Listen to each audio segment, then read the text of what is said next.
I've done something else. Mr. Spencer, welcome. How are I'm you? busy. I'm not busy. That's okay, go ahead. This morning, we're privileged to have one of our own, one of our co-organizers, Marion Miller, as our presenter.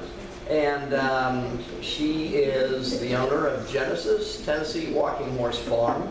And it's located in Slaughters. And other than that, I'm going to let her take it from here. All right. I'm glad to have y'all here. Thanks for coming so I don't have to talk to myself. I always appreciate that.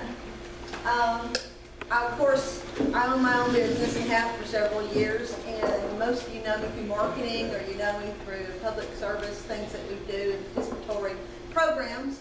But what I really always tell everybody that I always have worked so hard to do is to play and to earn the right to do the passionate piece of what I like to do, which is my farm. You know, a lot of people say that entrepreneurialism is born out of need, necessity, and opportunity.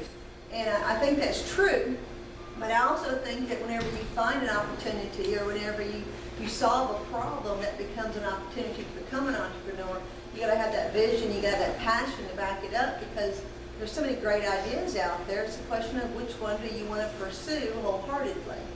And then if you're like me, you kind of just do a blanket approach, is what I call it. Years ago, I always wanted to have a farm. I always wanted to have a horse. When I was little, I would say cow was a horse. And all I wanted to do was horses, horses, horses, horses. From the time I was as little as I could just bounce out some words, it was always horses for me. That was, I never had horses, I never had dogs, I never had a goldfish, never had anything, but I always wanted a horse farm. You know, so when I moved to Kentucky, we decided that I would have a large yard. It could always be mowed, just a larger mower would be a necessity, and we would go ahead and try to have some horses, because that is what I wanted to accomplish, and I couldn't see a reason why not. It was good for the kids, you know, I mean, it's good for the kids. My children were 5 and 7, and I thought, you know, that would be a great thing for us. We were a single parent family, so it was an opportunity to do something about that. I had the pieces fell in place for me to have more than one, and then to have a third, and then to have a fourth, and then to say, oh my, what do you do now? Because, you know, you can't just feed horses constantly and take care of them on a single income. You need to be able to place those horses somewhere else, or at least earn enough money to pay for your bills. So I started, you know, marketing my horses just a little bit to some friends, because the thing that they liked about my animals and my farm and my approach was that my horses acted like a big, well-trained dog. If I said, come on, let's walk up, they walked up. If I wanted to stand still to get a bath, other than going like this, they stood still and they got a bath, you know. If I wanted to get my hair cut, I dropped the rein and I had my hair cut. I mean, that to me was the way they were supposed to behave, and other people's horses did not act that way. So I became known in my local circle as someone who did a really good job with ground manners and having a horse that you could depend on. So if you're going through a hill and you wanted to do something different, they'd go, okay, stop, wait a minute, think about it, go slow, because Marion doesn't like it when you go fast. You know, and it was more of a partnership, because they got to know what I wanted instead of them just reacting to situations. They waited for my cue. I then had the opportunity, because I had my kneecaps replaced, and I knew that my riding was coming to an end to a great degree, and I wanted to ride more, to sell some of the horses that I had, some of my breeding horses when I had gotten into the breeding program, and got 2 extremely well-papered animals. We're talking by direct World Grand Champions. The mares were by World Grand Champions. These horses had the pedigree to go out and compete and have to be the best of the best of the best. Walking horse industry, like a lot of others, have what they call the best of the best, and then they have their throwaways. If an animal can't compete and do something in the initial phase when they're first raised and brought up, they're discarded. You know, I mean, it happens through every single industry that you have out there. Anything has a little bit of flaw to it, or it can't perform to the maximum ability, no matter how good it is or how platinum it is, it's based on perception is value. Their perception was that they weren't going to pack the pads and win the celebration, so therefore, instead of it being worth $30,000, which is what they had invested in it, just get rid of it and we don't want to feed it anymore. You know, so I got several horses for free. I got several of them for $2,000 and $3,000 that the stud fee on just for the artificial insemination was over $5,000. And then I got to the mindset of, why can't I have a world grant champion? Why can't I go riding and ride something that's beautiful, well-trained, with a fantastic gait? And why can't I provide that to the people that are looking for horses? You know, in doing that, I discovered online marketing. That's when I first went back to learning about marketing and online marketing. It was because of my selling the horses. So everything kind of spins together. Whenever I decided to sell those horses, I put them online, and I had put enough information in there, the pedigree pictures, videos, and everything else. I sold both horses within a week. One went to Texas, one went to Arizona. I had some more breeding stock, and before my one from Arizona went down to Arizona, her friend came up and bought 2 more. So I ended up having 6 horses in Arizona, and I now have horses in 26 states, and I have 2 overseas. I have one in the Netherlands, and then I also have one in Israel. So it ended up being a larger conglomeration based on that. Typically, I sell about 12 horses a year. Now, I don't do it as much now because I'm constantly busy with my new website design company.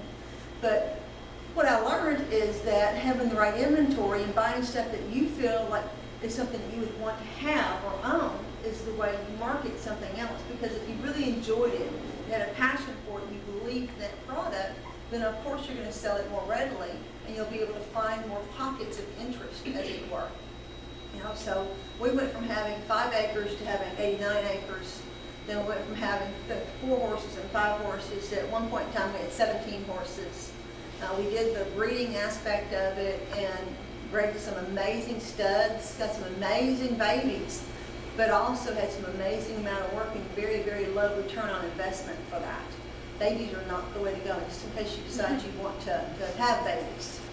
You know, they're just as much high maintenance as having children, I guess is the best way to put it. You know, and then when you have your heart breaks if something happens to them, it's very, very expensive to kind of have just 1 issue or 2 issues, and all of a sudden your zero-based investment is a negative. So it ends up costing you a lot more money than what you can afford to have. Unless you have a huge payout at the end of the day, like a racing horse coming out or something that's going to win the celebration and be breeding at $4,000, $5,000 a pop, you're not going to get that money back.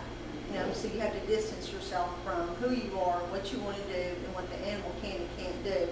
Have respect for it, have affection for it, but not get so attached to it that you do stupid stuff. You know, so over the years, what we've decided to do is we grew the Genesis Tennessee Walking Horse product line. So horses and people would come over and visit us for their places. We had a lady come and from Finland. She was sofa hopping is what they call that. I don't know if you've heard that yet or not. You should try that. That's a good travel idea. There's a whole group of people that sofa surf. And what they do is they visit from place to place to place on people's sofas that they meet online. So it's kind of like the hostels in the old days. You know, you could go visit and stuff. And they were coming over here, and they came over specifically because they wanted to stop in Madisonville because they wanted to visit Genesis Tennessee Walking Horse Farm and ride one of our horses. And I was like, well, that's just cool. I mean, they didn't buy a horse, but the whole point was for them to come and enjoy the horse. And for me, it's just an opportunity to kind of show somebody else what the breed is and what it can do and what it can't do. And it's like showing off your child. You're like, look what he can do, you know? It's along those lines. So what we initially did was slowly, loosely built a business based on walking horses to end up, you know, where we can offset some costs and things of that nature. As of about 5 years ago, that business was in a position where what happened with it was able to pay for everything as well as the investment. You know, paid for the barns, it paid for the horse trade, it paid for the fencing, it paid for the food, it paid for the truck, it paid for the other trailers that we had, because we were able to put our money back into the program and then buy new inventory as well. And we were able to each time take that money and roll it over pretty quickly.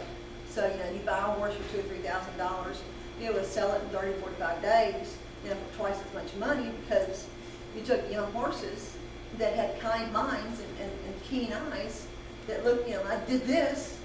They were like, oh, what's up, you know?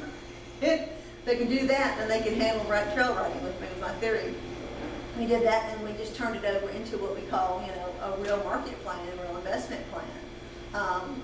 That stability allowed us to invest in property as well. That allowed us to invest in the online newspaper when I started iSurf, and allowed us to do the investment for the CMR business program that we're doing now, because I have that are the profit dollars to go to. So the things I learned about, the biggest aha moment for me was like, oh, you're a real business. Because when you sell to that many states, you have horses in that many states, and you have 2 overseas, you got to take yourself a little bit seriously at that point, you know, and you got to decide on, hey, what else am I going to do? If I'm a real business, I need to act like a real business. You keep your books like you're supposed to.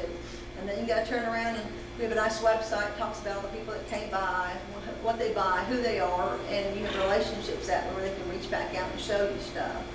You know, a Genesis horse was showcased on Better Homes and Gardens in the Animal Me My Pet section, because a lady in Arizona was legally blind, and she bought the horse, a horse that she bought had like 1 speed, and it was Eeyore. I said, you know, this horse will not go, she's just going to walk like this. She's not going to go any faster, she's not going to get excited. They can run off and leave her, which is one of the reasons I didn't want to keep her, because I wanted to go faster than a walk. I said, she's fantastic at that, she's 2.5 years old. I said, she's never going to change. I said, what her personality is. And so she was able to ride her, and she's Palomino with white hair. The lady had long white hair, had the picture together in Better Homes and Garden, and it was just pretty cool. We had things like that going on. You know, for me, the business aspect of it was something that allowed me to do what my passion was and my love was. It also limited what I could do at other levels, as well as allowed me different opportunities, because depending on what your inventory is going to depend on what your income is going to be. If you have 4 or 5 horses for selling a year and you only have time to deal with those and to deal with those correctly, you know, your income's going to be somewhere around $10,000, $15,000 over, you know, outside of 30 or 40. You know, so you've got to put in the time and the effort for it. So today, I'm on that cusp of what do I need? Do I need to keep the business, or do I just need to turn it into a play farm? Or do I need to continue to grow the business and to add more inventory into that business and stuff? So I'm at that point where I'm kind of seesawing at that point and saying, which one do I do? The business I have now in downtown Madisonville is consuming all my time, so how much time can I legitimately add to the other business? Do I need to consolidate everything and just make it work? You know, if you have 100% focus on one business versus the other, is that negatively impacting what I can accomplish? You know, and if I do that, does that mean that I won't get to go play in my barn anymore? I mean, it's kind of along those levels. So realistically for me, deciding to make this presentation kind of gave me a little bit of a reality check. Okay, what do you want to do? Why do you do what you do? What's the goal of what you do? Let's do an analysis of what the business plan is. Are you going to continue to limp along, or do you want to invest in more inventory, or do you want to change the direction of what you're going into? Do you want to breed? No, don't want any babies. You know, so what is it that you want to do? And for me, looking back and having that analysis and having an opportunity to speak here today, what I discovered is that I don't think I'm ready to quit that business either. I think that business needs to continue, and then I need to put some more time and energy in it. I just sold a horse to a 70-year-old man who had a pacemaker installed.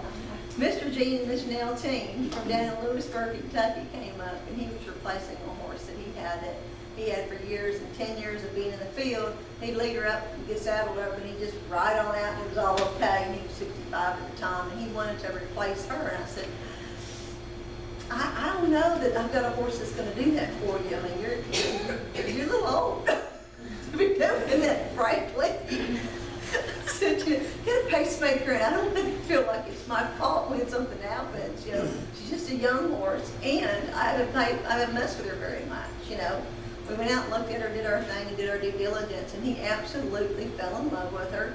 And then when he got on her after 8 months of me not messing with her that much, she just rode off like it was no big hairy deal. And I thought, this is why you do that. This is why you have this business. This is why you're doing what you're doing. Don't stop that. Just find a way to kind of fix that up somewhat. Someone find somebody that wants to help with a horse farm. If anybody knows anybody, if they can clean stalls and they're interested in horses and they want to do riding and stuff like that, then I would love to find someone that would be a good apprentice that I could teach how to do more of the business aspect of it, and then allow myself to do more of the finance and the pretty stuff, like, you know, get on and go riding in Alabama. You know, so that's a nutshell about Genesis and what we do. It's not a very good presentation, but it is the business. Great. Questions? What kind of questions do you have? Anybody in here ever wanted to have a horse farm? Seriously? I have a question about it though. Okay. I've always wondered because, you know, we talked, was it a couple weeks ago about milking the cows. Mhm. The horses are the same. I mean, they have to be fed, they have to be taken care of no matter what. What is the time, people that have livestock like that, it always amazes me, the time commitment. So like a typical day of you, say that, you know, nobody else was home and you had to take care of the horses, how's I that have work? 90 acres, 89 acres actually, and I have a huge pond. So I have lots and lots of grass, it's been fertilized, it's been mowed. So in the summertime, realistically, there's not a huge amount of time you have to put into that if you have a short number of stock. You check your fences, you make sure you don't get any injuries, you know, and then they come up to eat like it's candy because they don't really need that extra nutrition at that point if they're full-size horses. Now for us, I did an article years ago and put it on my website for Genesis. And what I did was, people were like, well, what do you do to keep your horses looking like that and keep them in good shape? Because I bought young horses, so they were on the cusp of learning how to gather all the momentum, build their muscle weight, you know, put on fat, fix their hair. Lots of times they stood in the stall. I had one that stood in the stall and they braided her hair up and it was wet. So when I bought her, she had hunks of no hair everywhere. My daughter said, "This is a pound puppy. What are we doing, Mom?" I said, "She's going to be beautiful, I promise." And she is. She's one of the only horses I've kept in 14 years. So she really is. But I wrote an article on that. Interestingly enough, Texas A&M University called me. And they said, you know, I want to talk to Marion Miller of Genesis, Tennessee Walking Horse Farms. I said, it's me. They're like, we're from Texas A&M, and we're doing a nutritional study on walking horses specifically, and we want to use your data. I'm like, well, what data? What data is it? And they're like, you did the article, and I'm like, seriously? Because I've broken down the concentration of how much protein you need to have, how much fat, how much, you know, vitamin E and selenium you need to have in your horse's feed, how much additional pieces they can have, how to keep them from being hyper, how much feed you can offer them as a different type of hay, depending on what kind of environment you have them in. And I just broke it down piece by piece in a more of a conversational tone in the article, and they're like, we'd like to use that. And I'm like, absolutely, you can use that. So you have some cool things like that you do, but literally, in my case right now, I work all the time. You know, I never leave the office till after 8, unless I'm painting a house, which I'm doing this week.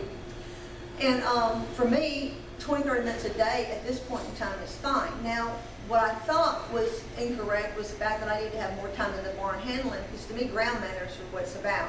When a horse comes in, they're like any animal, like, what you doing? What's going on? Well, I want to do that. And then they just go do it because we're big enough to do that. You know, they just push you over and go do it. And so for me, I always assumed that my part of it, of making them behave, making them stand, no, back up, no, just like you would do as a parent for your child, would be the part that would be missing in that integration every day. And instead, you know, it's more about having the right environment and being consistent in that environment. So for me here lately, it's been, you know, 2 or 3 hours a week is all I don't like to admit right now. But I have grass and I have hay and I have water out there, and they have salt and they have shelter.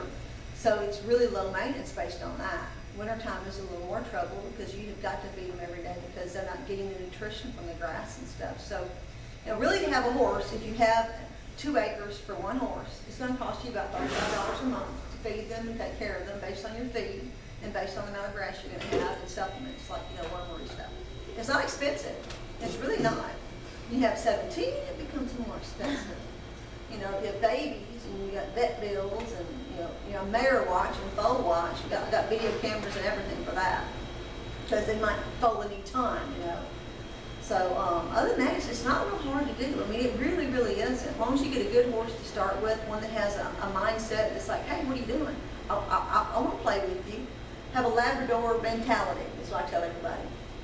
You know, you can't have a Rottweiler mentality. You've got to have a Labrador mentality because you get what you put in. And you get a horse that's all pretty but puffy, like, I'll do what I want to do.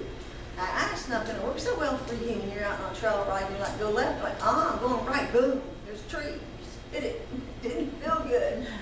You know, or you're going down hills like this and you're like, slow down. And you're like, this is how my horse is going down the hill and annoys everybody.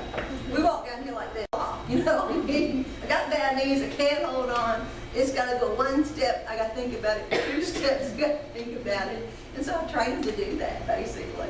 And I trained him to stand still. Well, it takes me 15 minutes to get up there. I sold the horse to a guy in Arizona, and I said, well, the only thing she won't do is she won't stand still for me to get on. He goes, oh, well, I don't like a horse that does that. I said, well, I'll send you a video. And of course, I got to pull my leg up, put it on the stool, and I got to get up to the other part, and I got to put my foot in the stirrup, and then I got to hold on, and then I got to hop, and I got to drag myself over because she was a big horse. He's like, I'll be up to get her. He came up to 17 hours. He's like, I'm coming to get her. It's like, okay. Because we talk about our horses to that degree. I mean, they have everything they need before they come. We've got lots of horses that people bought sight unseen. We got put it in money that guarantees so that where you get what we talk about. So we guarantee the horse is sound and as described. And if you don't like her when you get her there and her lips left versus right, or she's got a hair here that you don't like, send her back. You know, but you're paying the transport fee, or you can come to the farm, 1 of 2, and I'll hold your money until you get there, and then you have your money back if you don't like her. So we've done that across the years as well, and that's allowed us to be in a different venue than most barns that are out there, because you're kind of, oh, they're going to be a wonderful horse, come see them, and then you go see them, and they're crazy. You know, How often is that? Have they? What the industry calls tire kickers happen all the time, you know, and you've got to enjoy the fact that you have a horse farm. My video and my description process of the horses allows us to eliminate a lot of those people. So those people that come to our farm generally buy a horse. And if they come, then 50% of the time they're going to buy something. They may not buy what they came to buy, but they might buy something else. So they usually have multiple options for them that are in the idea that they want. They want a certain color. I mean, the oddest thing I think I've had was someone tell me to get a picture of their face between their eyes, the swirl pattern of their hair. And I was like, well, all right then. So I sent them a picture of that, and that made them decide they were coming to come get the horse. And I never did find out what that meant. Evidently, that means something seriously in the horse world. I don't know, and I don't care enough to have looked it up. So. Marion, I'm interested in the marketing side. Mm-hmm. You've placed horses in a lot of locations, mainly in the States, but a couple of places overseas, I think you said. Mm-hmm. How have you gone about, whether it's primarily networking or online or both or through association work, how have you gotten word out in kind of branding Genesis? Genesis first started because it was new beginnings. Mark Melvin and I got married, we had 3 children between the 2 of us and my mom, and then we lived on a farm with his parents and bought the farm from them. So it was really a new beginning for us, you know, it was a lot of new stuff.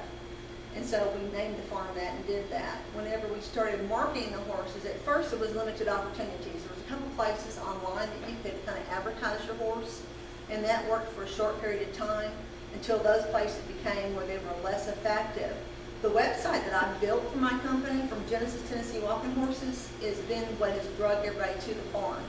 Because what happens with that is, A, they see the horse, they see all the videos, all the information, all the pictures, the pedigree, the comments that we have, and then B, they see all the testimonials of people that actually have bought horse from us. And I'll have a list of them. This person says you can call them, here's their phone number. So they can go ahead and see from a referral system that, hey, this horse was sold to this person and they really like it, they like them, they would buy the horse from them, and they can see that and check that out. Because most of the time when you're buying something, you're coming that far away or you're doing it sight unseen, you want to make sure you know what the animal is, and that's difficult to do unless you touch your hands on it. And you want to make sure the person is a good investment, because the farm is just as much of a criteria as the animal is itself, because you want something with a certain pedigree, a certain color, a certain size, a certain application. So the marketing on the website is the biggest thing. Right now, if you type in Tennessee Walking Horse Mayor online, Genesis Tennessee Walking Horse Farm comes up number 1 or number 2 on page 1 or 2. Depends on what you got. If you type in Jose Mayor, because that's my brand, I like a Jose Mayor. I've got 3 right now at the farm. I've had 7 of them over the years. And to me, they're the best animal out there as far as best lineage on the sire side, because he throws beauty, he throws intelligence, and he throws, confirmation. He's just gorgeous. And so you type in that, we came up on page 1 for it too, because all the different pedigree lines you're looking for are also being marketed on the site. So if you're looking for a certain brand horse, parentage, it comes up well. But our website has been what's grown that so much. And I started the website when I built ISAR. I thought, well, you know, you can't build an online newspaper and not have a website for your farm. It's stupid. So forced myself to do it at that point in time, and that's what happened. A lot of the sales were from referrals because friends bought one. They're like, well, my neighbor has a horse and they got it from you, and they let me ride it a little bit, and I want one too. And that's how I sold the 6 in Arizona. I mean, they're all neighbors. And in front of my website, you go visit it, you'll see a whole group of our horses. You know, like Les and Tina Hoover got our horses. Some friends we go riding in Clarksville would have horses from us. There were like 8 Dennis's horses there that were all sold and bought here at the farm in Madisonville, Kentucky, or Slaughters, Kentucky. So it's a lot of that. It's just talking about who, what, and where, and then having articles like, you know, how do you keep your horses warm in an ice storm? People are like, what do you do? Oh my God, what do you do? So I wrote down what I did. I said, you know, do this, this, this, and this. You know, you put a blanket on, that's great, but then they get all hot and sweaty. You know, if you're outside and you go sweat, and then you go back inside, you have to take all those clothes off because you're dying of heat exhaustion. You put a horse outside or an animal outside, and they get all hot and sweaty, and then they're standing still, they're going to get frozen up inside that blanket, and that's not good for them. It's easier to make them get used to the weather, either keep them inside completely or let them in and out at their convenience. You know, so it's articles about stuff like that, or how do you haul a horse, what do you need to take with you in your horseback riding? If you fall off a horse, what kind of medical supplies do you need to have? Things like that happen to me, so I write it down. Some places they will not come. We had a friend, Memorial Day last year, that she fell off her horse, got trampled in a creek in Illinois. And I'm telling you, they did not. We were in the wilderness, a national wilderness area. They won't come in there and get you unless they can walk in and get you. So after 5 hours of being in the strain, we finally had to pick her up and pack her out. And she had a head wound and ended up being life flighted out. I mean, and so what do you have? What do you need to have in that situation? I thought I had plenty of stuff. I had emergency beacons and stuff, but I didn't have enough stuff to spend the night. I'm scared of the dark myself. I don't know about you guys, but I thought, I never thought about being there overnight. So what do you need for it? The articles on that make a difference. People find out all kinds of stuff from you. Then you become an authority on the subject. And then they're like, well, cool beans, what else can you tell me? And what about your horses? What horses do you have? Because all my animals act well in a situation like that. They don't run off when I get off of them. They don't drag me places, you know. So in a situation like that, you've got to have an animal you can depend on. And my ladies are pretty cool. What else questions? Yes, ma'am. You want one too? You want a horse? Is there a certain time period that you have from the point that you buy the horse that you have to sell them for it to be profitable for you? Yes and no. Depends on how much I buy them for. Like I said, one year I got 5 given to me, and they were all papered, pedigree, walking horses that were out of the Grand Champions. You know, and that was great. One of the 5 had to go immediately because she was evil. You know, there's just no. And so we got rid of her real quick and gave her to somebody and said, look, she's evil, you can't do anything with her. And you knew that in 30 minutes. And the rest of them we kept, and we sold them all in the course of anywhere from 4 to 6 months. And of course, we made really good money on those. The big mindset is to have enough of them so people come, generated based on one horse, that they'll find another horse out there that they can buy that they can fall in love with. But typically, for us, based on the fact that it costs about $30 a month to have one, it doesn't take you that long to sell them versus how long it takes to accrue lots of dollars. Without vet bills, you're looking at cost you $500 a year to have a horse. So if you sell one for $3,000 or $4,000 more than what you paid for, it's just based on time and inclination. So most of my animals in the past have rolled over pretty much in 3 to 6 months. I like to keep them 3 months to make sure that I know what they're going to do and I know how they're going to act in most situations. Because when you buy a horse, they say, okay, don't give them a haircut until they get used to your farm. Well, I don't do that. I'm like, you know, they need a haircut now. They look ugly. They got a haircut. So I bring them in and I talk to them and I rub on them and give them a haircut. I give them a bath. I mess with their feet. I'm like, okay, cool beans. And I put them out. And then if we're going camping that weekend, I'll put them in the trailer and we'll go camping. Every now and then you realize you're an idiot because I did that once. And we got to the campground at the dark time, and I tethered my horses overnight. I always have, you know, and the guys built a big old fire. The fire was this tall, and the horse was tethered from me to you. fire. And I looked up and I thought, oh, that was stupid. You know, that's going to scare that animal. But the temperament of the animal was such that she's like, yeah, it's all good, it's fine. Because you don't make a big deal out of it, and you know, they're not jumping around. So you just kind of, oh, cool, baby, you're doing such a good job. You'll rub on them. Good job, good job. Thank you, Jesus. Because, I mean, it could have been bad. So typically, I have that kind of approach. So I know pretty quickly if an animal's going to work for me or not. If I go buy it myself, I'm a trainer that also rides my horses because I don't want to get thrown. I'm too old. And my body parts are, I mean, you got to replace knees and you have all kinds of surgeries. You don't need to jump on something and go and have it be crazy. It's stupid. You know, so she likes to do that stuff, so I send them to her for at least 30 days or 2 weeks, depending on what they need. And then I get them. But if I go buy them and I do all my crazy stuff while I'm talking to them and touching them, because I'll go get them hair clippers and give them a haircut right then and see what they do. Based on that, I know how they're going to act. And it's just a question of them seeing a log fall in front of you, or what are they going to do if you come to a pond or a big giant ditch, you know. And that's easy to train out of. So 30 days to a year still you so profitable. Because I have a facility. Does that answer your question? Any other questions? Oh, I like you more all the time. And this would only apply if you decided to expand, but have you ever thought about offering other services that would, you know, revolve around the walking horses? Because I know that a lot of special needs children and children in general love animals, and horses tend to be very gentle and very comforting. Have you ever thought about that aspect of your business? I have thought about that aspect of my business, and I have passion for it, but I have the intelligence to not do that on a business level. I've had a lot of people bring their littles, and then their littles will be able to ride the horses, and big brothers, big sisters, and stuff like that. And they'll be able to go listen to a horse, play with a horse, get on there and ride it for a few minutes around the lot, and get introduced to animals and stuff. Or special needs people have come over and let their children ride for a few minutes. But it's more of a, let me introduce you, let me just walk you around, versus a, oh, you're coming out and you're going to pay me $50 an hour to ride a horse and do lessons. Because to me, you got to give back. It's always been that way for me. You have to give back to get. And so if you give back and do opportunities like that, that's just going to make you feel good. It's going to give your farm a little bit of normalcy and more credentials, I guess, as you call it. But it's also going to take away the liability aspect of it. Because the first thing you thought of was liability. Liability. Because you got 90 acres and a test driving that. Mark Melvin's always like, oh God. Well, they fall off.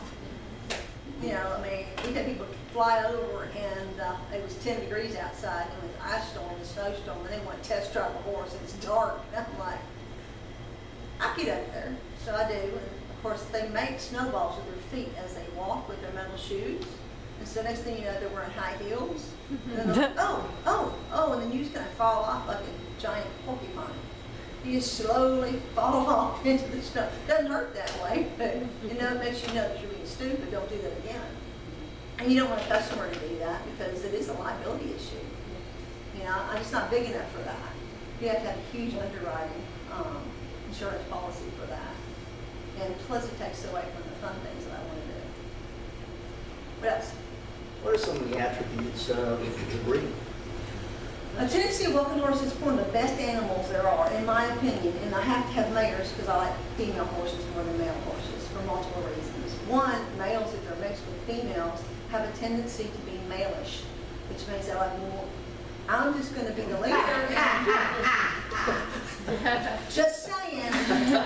All my friends have always ridden geldings until they ride my horses, and then they ride mares. Now, what's interesting is that geldings cannot play well with mares, because it's just too much, you know. But my mares will play fine with the geldings. It's the geldings that don't want to play fine. So for me, what I've done is done mares. The walking horse industry as a whole comes with an animal that they can run, they can jump, they can take turns, they can do barrels, they can do everything else. The difference is the amount of speed they can put into that. The speed in cutting for barrels is not as fast because they don't, which to me is a benefit because I don't fall off. Their mindset is much more laid back and relaxed in a lot of breeds, just because of the way they walk and the way that their temperament has been evolved over the years. nice size to them. I haven't seen anything I couldn't do on a walking horse that I wanted to do. And the way that they walk, my bottom doesn't hurt, my body doesn't hurt. It's like I'm sitting up here like this, and you're basically doing this on the saddle. I mean, you're just, that's it. That's all you do. You go slow, you go fast. That's all you do. And so it's really relaxing. So for me, that's one of the best animals to have. So kind of a general horse rather than a specialty horse. Yes, and to me they're low maintenance because you don't have to worry about falling off or being bounced around or using different gaits or posting, to offset the bounce under your bottom or anything like that. But of course on the flip side of that, a quarter horse that's got an exceptional breed to it is going to reproduce at a higher dollar value for an animal based on the breed because their stud fees are $60,000, $70,000. Thoroughbreds are up to $1.5 million. So I mean, you look at dollars, one of the reasons I like them so well is I can afford them and my body can handle them really well, What else you got? Don't you all want to have horses now? Suggestions. I talked about the fact that, I was at that point where I don't know if I should continue or stop and the passion's there. The market has been down the last few years because of the economy's been down. People just don't buy horses to just go run them up, do things. So I haven't sold as many. I've sold about 10 to 12 a year versus, 20 a year, which is a big difference as far as the return on investment. I'm buying them for less money, but I'm making less money less often. So suggestions on should I continue? Any ideas as far as expanded or any suggestions from you be just absolutely well received? Do you take them to auction or? No. You go to an auction, people expect to buy something for nothing, and you don't know where your animal's going. And one of the few things that I'm not very affectionate, and I don't get real emotional about my animals. I mean, I like them, and I think they're cool, but it's not like it breaks my heart when I sell them, because to me, I'm celebrating the fact that this horse was in a barn, no one wanted to do anything with it. It's basically slaughter it, do something with it, just get rid of it, get rid of the amount of money that's costing me monthly, to find someone that just loves an animal and is having a great time with it, sending information back, saying, Marion, we did this and it was wonderful. So to me, I can't do that at an auction. If I have a horse that has to go to auction, it's one that I give away to somebody that likes problem children instead, because you got to pass on all the information you have on an animal. So that's. Have you ever had to overcome the name of the town that your farm is in, given that you're a horse farm? Slaughters. Just asking. Blue factory. When you introduced me, I thought about that the first time. I'm like, no. See, generally people don't look at that. They look at the name of the farm itself, and I'm in the middle of podunk nowhere, so it's not really a big town. So it's kind of like a stoplight wannabe. And so I haven't had that problem. That's I would have thought being in a more rural area it'd be more difficult because it'd be harder to find and stuff, but that hasn't had any impact on it whatsoever. I guess it's because we do so much video and conversation beforehand. And that way I don't have to spend my time waiting for someone that may or may not show up. And because you're in Kentucky. Kentucky is known for horses. They are. They're not known for walking horses, but they are known for horses. Well, they're Absolutely. getting to be known for walking Yeah. horses. Well, see, in our area, I They're mean, like I you. said, we're small, and but Genesis has got an amazing name out there in the horse industry. I mean, it's just, Genesis horse is a pretty cool thing. Now, I would like it better if the Genesis horse was a $1,000 horse. It's not there. And I don't know if it'll ever be there at any point. But then again, part of your marketing is about your price point. So, I've discovered recently I've raised the prices on my animals, and I've gotten a better caliber of person that calls on more often, because they assume since it costs more, it must be better. So I found that to be interesting here lately, because I'm down to 3 or 4 horses, and I don't really care if I sell them or not. So I'm pricing them where I think they should be. So that kind of works out really well. But I'm still looking for ways to change it up or to make it easier. But I really like to find some young person that wants to learn about doing things and wants to be involved in a horse industry type program, and that I can teach and say, here you go, we'll play in the barn and go. Sure want to play. is just sell my horse for me. And if I get to the point where I get back up to selling 20, 25 horses a year, I can afford somebody to just hire somebody to come out and do the small stuff, and it won't be that big of a deal. You know, because the maintenance isn't that bad once you get the farm set up where you want it to be. You know, any other questions? Do you ever, sorry, I raised my hand. I know you and Mark help other people in parades with your big truck, but do you ever take care of horses in parades? I did. I thought that was, I did, and I did it with enthusiasm years ago. And the first time I did it is because Bob Moore, who used to be our county attorney, said he wanted to be in the parade, and Judy couldn't ride with him because she had fallen and been forcibly ejected from her horse. That was a show horse. And so we all went and did the Veterans Day parade, which is a really cool thing to have done. And we got ready, spent all day getting ready, got down there, and literally 10 minutes later we were done. And we were coming back through downtown Madisonville, and I'm like, where's Bob? He left us because his horse wouldn't go slow. And so me and the kids were riding, and I thought, all day to ride 10 minutes? Not feeling that so much. I've done it again since then. It just takes too long. Everybody loves it though. They love seeing the horses. Well, they do. And then, you know, and I can see why the horses are where they're at in the lineup at the parades, because they do have, you know, issues with cleanup as far as that goes, so they need to be at the very end. But and a lot of people do some really cool things.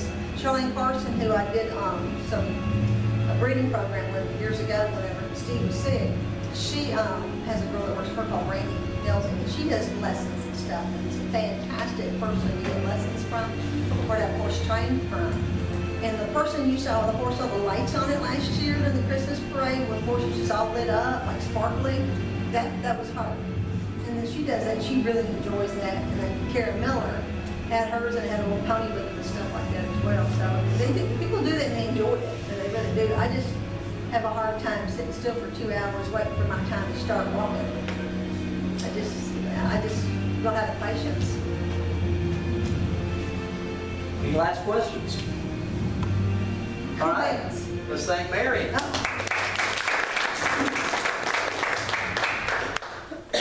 Couple of quick things. First of all, I think it's neat that we hear about all kinds of businesses, and that's probably one of the more unusual ones that we've heard about, because you look around the room, and for a lot of businesses, people would say, yeah, I've thought about that, or I want to do that.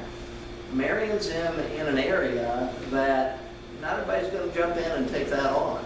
And reminded me a little bit of Maria's presentation in terms of talking about kind of on the cusp of trying to decide, do I grow the business, do I keep it as my passion and less of a business, etc. So some analogies probably for numerous people, even though the horse part may be different. Two things. Barbara asked me to ask about the email that went out yesterday about this event and about Marion speaking. How many people got that? Okay. Some of us didn't. At least one person, we've identified, it went into the junk email. So we're just wanting to kind of check on that and see whether we have any glitches on the sending side or whether that was an anomaly. So thank you for that. The other thing, next week, Ms. Chandler over here, Kelly Chandler, is going to, of Gift Horse, is going to be our presenter. It's a horse theme. So there you go. There we go. Gift Horse, yeah. Anxious to hear you, Kelly, and thank you for agreeing to present. Not sure if we have anybody ready to announce yet for the following week, which I believe would be the 1st. The 8th, we've got someone coming in from Central Indiana. His name is Pete Batar. He's the president and founder of Extreme Defense Systems, I believe is the name of it. I'm drawing a blank. But lots of patents, contracts with defense system, or with different divisions of our military and police departments, et cetera. And they're alternative defense systems. We use lasers and sound as opposed to lethal weapons. And so kind of cool. He's the entrepreneur in residence for that part of the state of Indiana for Purdue University. So we've got some exciting ones coming up. Ms. Carroll, Can I talk about the blood drive tomorrow real quick? please do. Thank you. Tomorrow at the Lions Club building, I guess it's called, behind Old National Bank, whether you're a Lion, a Rotary member, a Kiwanian, or just a person in the community that wants to help out, there's a blood drive. It's all the civic clubs get together and kind of compete against each other to see who can give the most blood, and the Rotary always wins. But Go Kiwanis. and we want everyone else to beat us. We're trying really hard to get the other clubs, but it doesn't matter if you're not associated with any of those clubs. Please come give blood. And if you can't give blood, or if you are squeamish and don't like to give blood, then I challenge you to find someone to give in your place, because there's always a need for blood. For whatever reason right now, there's especially a big need going on. And if you're able to give, do it, because it's a big deal for people. What hours? 9 to 6. 9 to 6, but don't show up at 6, because they will get mad at you. The blood ladies will get mad at you, and they'll probably hurt you. But I mean, if you showed up at 5 or 5:30, they could still take your blood till 6. But there's something close up by then. And another bonus is that the Lions Club is actually our host, and they put out the food like there is no tomorrow. So if the only time you have to come is on your lunch hour, guaranteed you will get fed. It's not, you just don't get nutty bars or whatever, which is why I give blood, because of nutty bars. But they always have them for me. But please, please, please, please, please consider coming, no matter what you do, and tell everyone else about it. 9 to 6 tomorrow at the Lions Club, right behind Old National Bank, just off Main Street. Thank you. Very good. All right, we'll look forward to seeing everybody next week and hearing from Kelly. Thank you.